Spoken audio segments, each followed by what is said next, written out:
दिव्यांग प्रवाशांच्या डब्यात घुसखोरी करणारा एक व्हिडिओ काल समाज माध्यमांवर व्हायरल झालाय।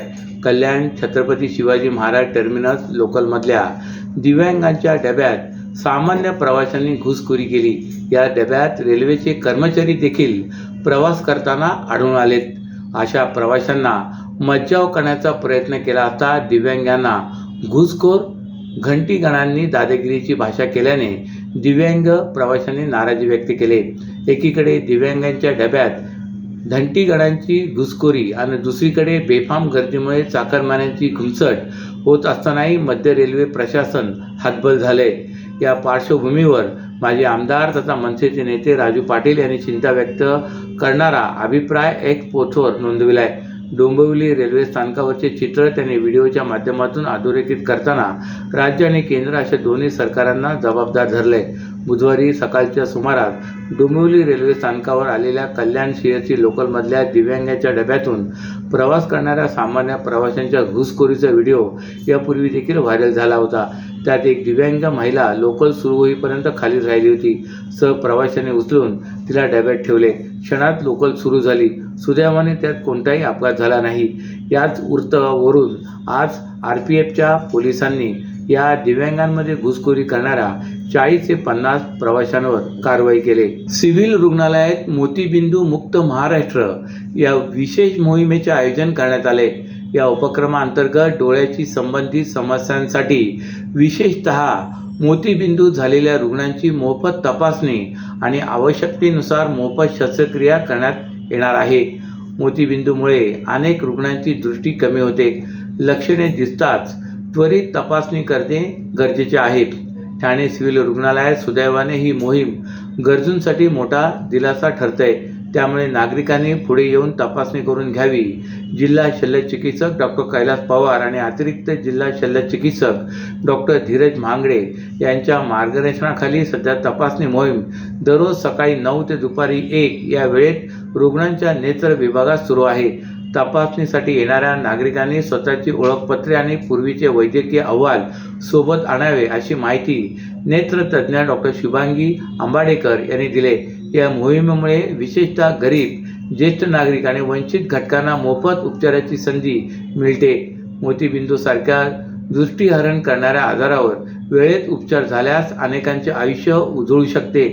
शासनाच्या आरोग्य विभागातर्फे ही मोहीम राज्यभर राबवली जात आहे। सिव्हिल रुग्णालयातील डॉक्टर, परिचारिका आणि नेत्रतज्ञांचे एक पथक नियमितपणे तपासण्या करत असून रुग्णांमध्ये समाधानाचे वातावरण आहे। काही रुग्णांची मोफत शस्त्रक्रियाही यशस्वीपणे पार पडली असल्याचे डॉक्टर शुभांगी आंबाडेकर म्हणाल्या। मुंबई, पालघर आणि गुजरात भागातील वाहतुकीसाठी घोडबंदर मार्ग महत्त्वाचा मानला जातो। या मार्गावर मेट्रो प्रकल्प, मुख्य आणि सेवा रस्ते जोडणी प्रकल्पाच्या कामामुळे मार्गिका अरुंद झाल्याने कोंडी होते। त्यातच मार्गावर पडलेल्या खड्ड्यामुळे कोंडीत भर पडत असतानाच गुरुवारी एक ट्रक बंद पडल्याने पुन्हा कोंडी झाली। त्याचा फटका कामावर निघालेल्या नोकरदार वर्गाला बसलाय। नवे ठाणे अशी ओळख असलेल्या घोडबंदर भागाचे गेल्या काही वर्षात मोठ्या प्रमाणात नागरिकीकरण झाले असून त्याचबरोबर वाहनांच्या संख्येची मोठी वाढ झाली। ही वाहने घोडबंदर मार्गे वाहतूक करतात। याशिवाय या मार्गावरून दुपार आणि रात्रीच्या वेळेत अवजड वाहनांची मोठ्या प्रमाणात वाहतूक सुरू असते। हा मार्ग मुंबई, पालघर आणि गुजरात भागातील वाहतुकीसाठी घोडबंदर मार्ग महत्त्वाचा मानला जातो। या मार्गावर मेट्रो प्रकल्प, मुख्य आणि सेवा रस्ते जोडणी प्रकल्पाच्या कामामुळे मार्गिका अरुंद झाल्याने कोंडी होते। त्यातच मार्गावर पडलेल्या खड्ड्यामुळे कोंडीत भर पडत आहे। सातत्याने होणाऱ्या कोंडीमुळे नागरिक हैराण झाले असून त्यांच्याकडून संताप व्यक्त केला जातोय। महाराष्ट्रातील भगिनींना आधार देणारी राज्य शासनाची मुख्यमंत्री माझी लाडकी बहीण योजना। या योजनेअंतर्गत अल्प उत्पन्न गटातील 21 ते 65 वयोगटाच्या भगिनींना मिळणार दरमहा 1500 रुपयाची मदत। अर्ज करण्यासाठी 31 ऑगस्ट 2024 पर्यंत मुदतवाढ। कुटुंबाचं वार्षिक उत्पन्न 2.5 लाख रुपयांपेक्षा कमी असलेल्या महिला पात्र। कुटुंबाकडे पिवळं किंवा केशरी रेशन कार्ड असल्यास उत्पन्नाचा दाखला आवश्यक नाही।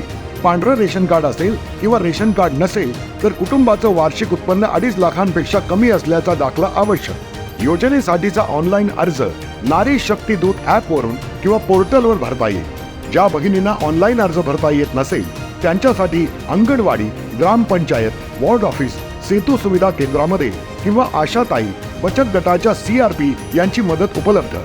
आता आपल्याला अभिमानानं म्हणता येईल, सुखी आणि सुरक्षित आहे माझी लाडकी बहीण. ठाणे महापालिकेची निवडणूक येत्या काही महिन्यात होण्याची शक्यता वर्तवली जात असून राज्य शासनाच्या निर्देशानुसार ठाणे महापालिकेने प्रारूप प्रभाग रचना करण्याचे काम सुरू केले. गेल्या म्हणजेच 2017 प्रमाणेच यंदाच्या निवडणुकीत 4 सदस्यांचा एक प्रभाग अशी रचना करण्यात येते. यंदा जनगणना झालेली नसल्यामुळे 2011च्या जनगणनेच्या आधारे ही प्रभाग रचना करण्यात येत असल्याने नगरसेवक संख्येत वाढ होणार नाही, पण मतदार संख्या नक्कीच वाढणार आहे. ठाणे महापालिकेची पंचवार्षिक मुदत 6 मार्च 2022 रोजी संपुष्टात आली. तेव्हापासून ठाणे महापालिकेत प्रशासकीय राजवट सुरू आहे. यानंतर पालिकेने निवडणुकीसाठी प्रारूप प्रभाग रचना तयार केली होती. मात्र राजकीय पक्षांनी घेतलेल्या आक्षेपामुळे ती वादात सापडली होती. 3 आघाडीचे सरकार सत्तेतून पायउतार होऊन महायुतीचे सरकार सत्तेवर आले. त्यानंतर महायुतीने ही रचना रद्द केली होती, परंतु त्यानंतर निवडणुका जाहीर झाल्या नाहीत. दरम्यान लोकसभा विधानसभा निवडणुकीनंतर काही महिन्यातच ठाणे महापालिकेची निवडणूक होईल असे अंदाज वर्तवले जात होते, परंतु अद्याप पालिकेची निवडणूक जाहीर झालेली नाही. असे असतानाच सर्वोच्च न्यायालयाच्या आदेशामुळे राज्य शासनाच्या निर्देशानुसार ठाणे महापालिकेने प्रारूप प्रभाग रचना करण्याचे काम सुरू केले. यामुळे दिवाळीनंतरच पालिका निवडणुका होतील असे अंदाज वर्तवले जात आहेत. ठाणे शहरात मागील काही दिवसापासून पडत असलेल्या पावसामुळे शहर व उपनगरामध्ये भिंत कोसळण्याच्या घटना सातत्याने घडत आहेत. या घटनांमध्ये अनेकांचे मोठ्या प्रमाणात नुकसान होत आहे. अशीच एक घटना काल दुपारी 11:30 वाजण्याच्या सुमारास घडल्याचे उघडकीस आले. शहरातील वागळे एस्टेट भागात असलेल्या एका कंपनीची सुरक्षा भिंत ही कोसळली. ही सुरक्षा भिंत कंपनी शेजारी उभ्या करण्यात आलेल्या वाहनांवर पडली. यामुळे तब्बल 9 वाहनांचे मोठ्या प्रमाणात नुकसान झाले. दरवर्षी पावसाळ्यात भिंत कोसळणे तसेच वृक्ष उन्मळून पडण्याच्या घटना मोठ्या प्रमाणात समोर येतात. यासाठी ठाणे महापालिकेकडून धोकादायक इमारती, वृक्षांची यादी तयार केली जाते, मात्र अनेक वेळा त्यावर त्वरित कारवाई होत नाही. अनेक भिंती जुन्या असून त्याची देखभाल केली जात नाही. परिणामी पावसाचे पाणी भिंतीमध्ये झिरपून त्यांची संरचना कमकुवत होते आणि कोसळण्याचे प्रमाण वाढत असते. काल दुपारी 11:30 वाजण्याच्या सुमारास वागळे एस्टेट भागातील रामनगर परिसरात असलेल्या बॉम्बे ट्रान्सपोर्ट या कंपनीच्या सुरक्षा भिंतीचे काम सुरू होते. या कंपनीची भिंत अंदाजे 95 फूट लांब व 12 फूट उंच होती. या सुरक्षा भिंतीच्या बाजूला असलेल्या रस्त्यावर परिसरातील नागरिक वाहने उभी करतात. अशाच प्रकारे काल नागरिकांनी रस्त्याच्या कडेला वाहने उभी केली होती. मात्र कंपनीच्या सुरक्षा भिंतीचे काम सुरू असताना कंपनीची सुरक्षा भिंत रस्त्याच्या कडेला उभ्या केलेल्या वाहनांवर कोसळली.